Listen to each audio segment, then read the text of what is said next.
выкладываемся на 100-200%. Біз Қазақстаннан келдік, Қырғызстанда надо показать на всю мощь концерты. Я в этом не сомневаюсь. Поэтому по традиции дуа окутайдық.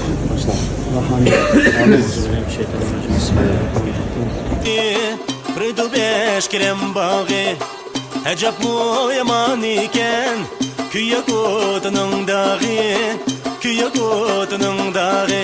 Ой, күлайым, жүрегім күйі додайым, қанда қылы мезгіл айым.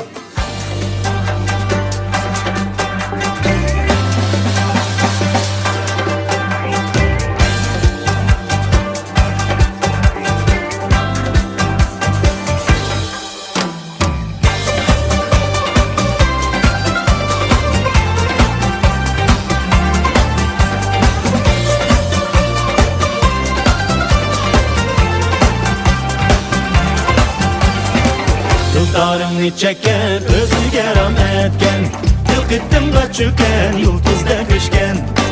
Algınımda eske, ötmüşni bir beske, güllerim sana sungan demleste.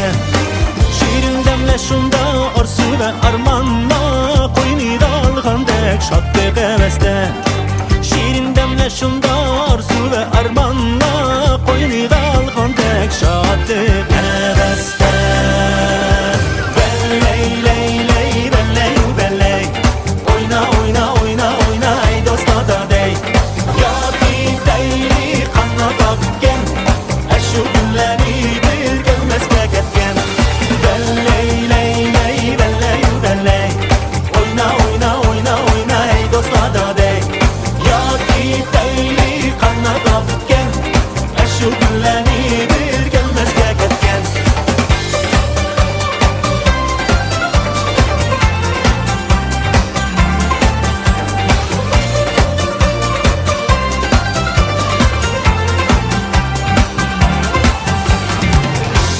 Nishnin qandaq yaxshi bu deni, xo'shalik qasini bilgan meni.